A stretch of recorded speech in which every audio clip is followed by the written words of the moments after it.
So here we have Pac-Land by Namco, originally released in 1984.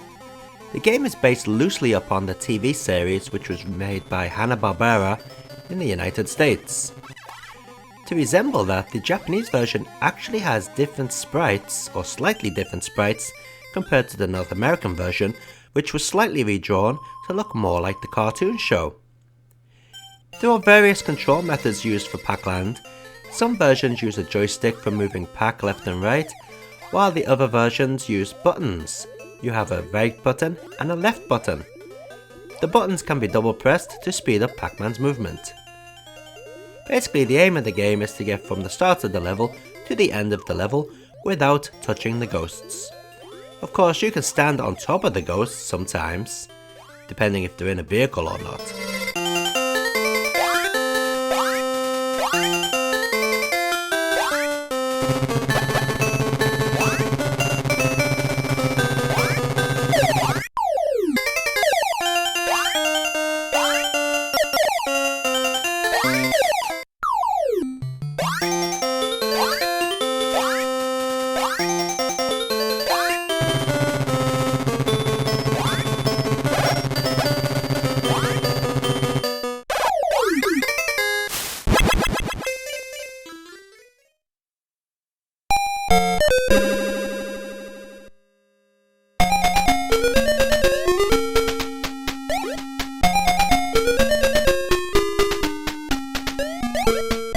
Surprisingly, the Amstrad CPC version isn't a direct port of the ZX Spectrum version, which is often the case. While it is technically the same game, at least this time the programmers have made some use of the CPC's power and given the game a bit of colour. Unfortunately, it plays really slow, making it quite a bore to play.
The PC Engine version of Pac-Land is extremely close to the arcade game, which is quite impressive considering it was one of the earlier HuCard games released for the PC Engine, or TurboGrafx if you live in the States. The controls featured in this version are the type which you saw in many of the Japanese arcade versions, where you press one button to go left and another button to go right. Double pressing that button will help you go faster. Pushing up on the joypad, or pretty much any direction on the joypad, will allow Pac to jump. Overall, an excellent port that not only looks like the arcade, but even sounds like the arcade.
The Atari ST version of Pac-Land looks okay in stills, but in motion it is really bad.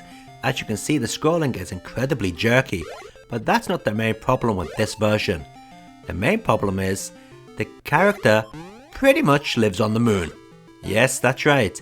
The jumping controls are terrible, they're extremely floaty. Not to mention the collision detection is also very questionable at times. What could have been an arcade perfect port, and to be honest, what should have been an arcade perfect port, is actually a bit on the sad side.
The Amiga version of Pac-Land is exactly the same as the Atari ST version, but now it moves a little bit smoother. Not that much of an improvement to be honest, but you know, at least it is a little bit smoother. But all the same problems that the Atari ST version had are present here. Same floaty controls and same dodgy collision detection.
The Commodore 64 version of the game, while not looking as colourful as the Amstrad CPC version, is actually a hell of a lot more fun to play. In fact, I'd say it's probably the best 8-bit version out there. While it's not exactly close to the arcade game, it does resemble it enough to make you believe you're playing a little mini version of the arcade classic. Definitely another game that C64 owners can brag about.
As you would expect, the Sharp X68000 version is pretty much arcade perfect. And no, it's not emulated, this version was reprogrammed by Dempa, or as you can also see on the title screen, Micomsoft. Yes, those great guys that make the XRGB series and many other great accessories to play your retro games on modern equipment. As far as ports go, well, you can't really fault this one, except for the audio. The audio does lose channels when certain sound effects come on, which is quite a shame. You would have thought Dempa would have fixed that problem, considering the X68000 has much more powerful audio hardware than most machines around at the time. Still, apart from the audio issues, this is a very good port.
The Famicom version of Pac-Land is pretty much a joke, to be honest.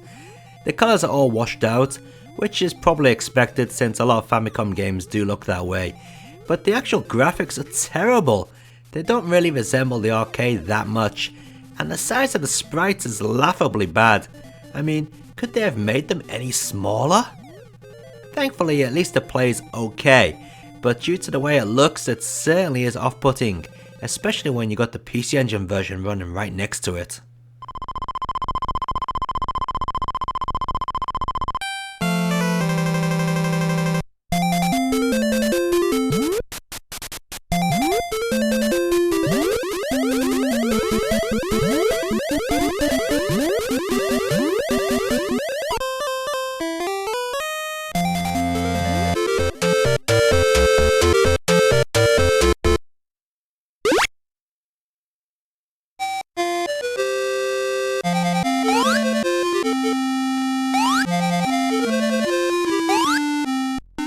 Yet another surprisingly good version of a game for the Atari Lynx. This version of Pac-Land is slightly arranged compared to the arcade version, but that doesn't matter because it controls really well, it sounds pretty good, and in fact, it is all round a pretty good version of Pac-Land. Especially when you play it on a real Atari Lynx, it looks so much better than the blocky mesh you're seeing here on the screen.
So here we have the ZX Spectrum port of Pac-Land, and as you can see, it's just monochrome, as you'd expect really.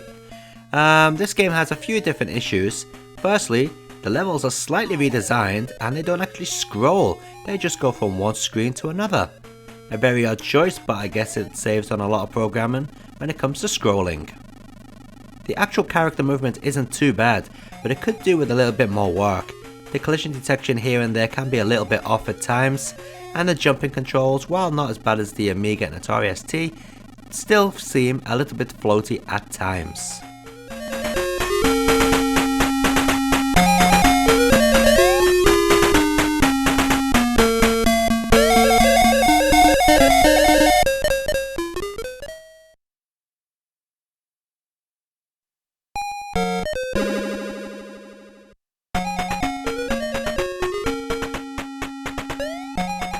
The MSX version is actually based upon the ZX Spectrum version, as you'd come to expect. In fact, it's pretty much the exact same game, except this time the controls are a little bit more sluggish and the pace of the game is a little bit slower.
The PlayStation version of Pac-Land can be found on the Namco Museum Volume 4. Now I'm not too sure whether this is emulated or reprogrammed or not, but to be honest it is pretty much arcade perfect.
And let's take a look at all those versions of Pac-Land running side by side.